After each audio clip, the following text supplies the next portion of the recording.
Sanibonani and welcome to Wisdom X Magaziwe. Imina ke ingane yamakhehla madala, amakhehla amakhulu, amakhehla amahle. If you're watching for the first time, siyakwamukela.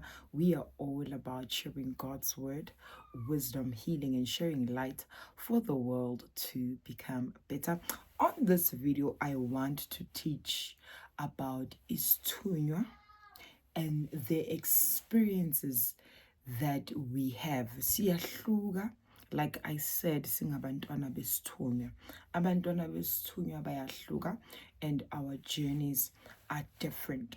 So I'm going to draw from the Bible so that ngizochaza mangithi kunesithunywa esithunyelwe ngaphakathi kwekhaya, kunesithunywa esithunyelwe ngaphakathi kwe-community. Kungenzeka ukuthi unaso leso sithunywa ohamba naso sithunyelwe ngaphakathi kwekhaya lakho, siphinde futhi sithunyelwe ngaphakathi community. Amen. Hallelujah. But I want us to draw back to the Old Testament and look at the story of Joseph. Joseph is a perfect example of umntwana onesithunywa esithunyelwe ngaphakathi kwekhaya. Joseph was Rachel's son. URachel wayeshadile noJacob, kodwa uRachel wayengabatholi abantwana. Kodwa uNkulunkulu ngelinye ilanga wamkhumbula, wasivula isibeletho sakhe, waba nomntwana. And that child was named Joseph. So uJoseph was a very special child. Umntwana ophuphayo, great visions azibona nje, awumuntu ophumelelayo empilweni. What I'm trying to show you here is that you could be a Joseph in your family, having visions about yourself doing well ngaphakathi kwekhaya lakho. Uphupha uthotshelwa, uphupha izinto ekumele ukuthi zenzakale ngaphakathi kwekhaya lakho zenzeke ngaphakathi kwekhaya lakho.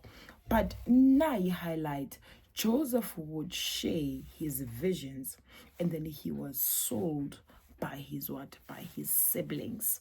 So when akwenzeka ukuthi uyaphupha, mhlampe wena you are not sharing, but izinto ozenzayo ngaphakathi kwekhaya, impumelelo oba nayo, bese ugcina wenzani, ubona ukuthi lo muntu unenhlanhla, ugcine sowenze njani ke manje, ucindezelwa.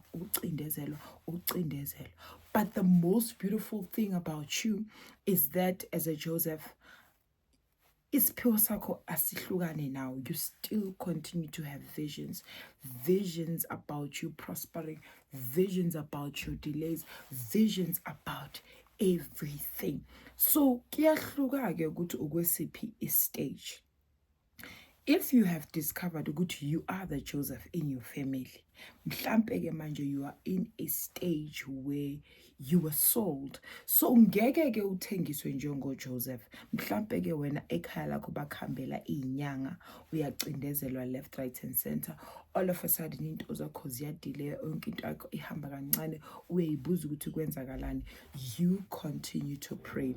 You continue to believing in who? In God.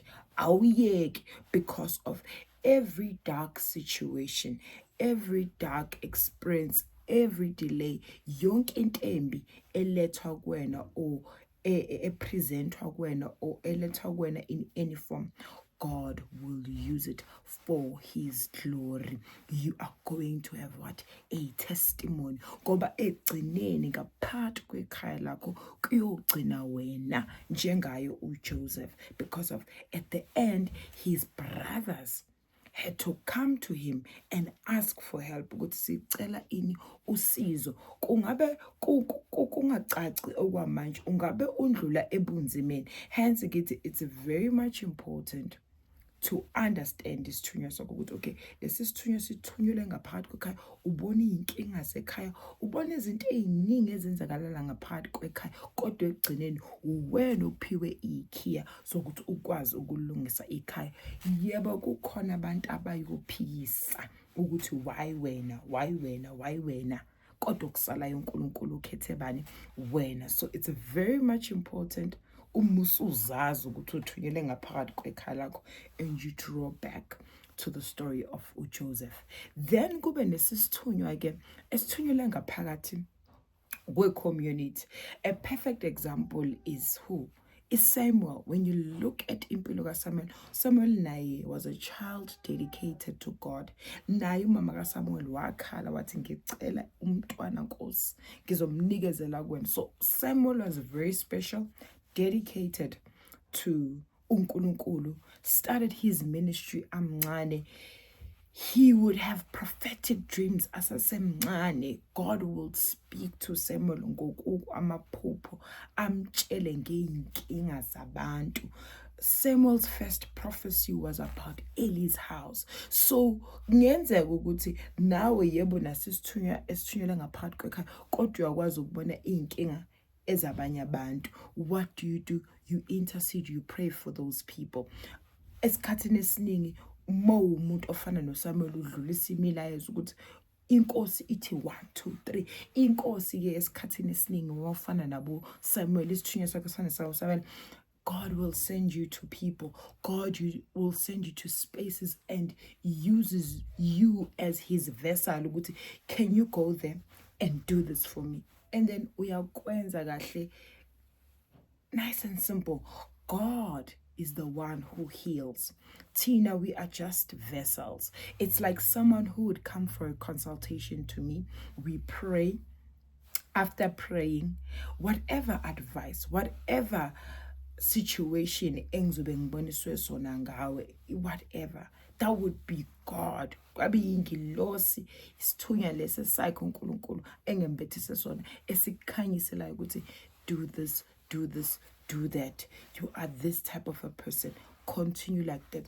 Do this, and do that. So kubalulekile ukuthi sikwazi ukuhlukanisa kunesithunya esithunyelwe ngaphakathi kwekhaya, kunesithunya esithunyelwe ngaphakathi kwe-community.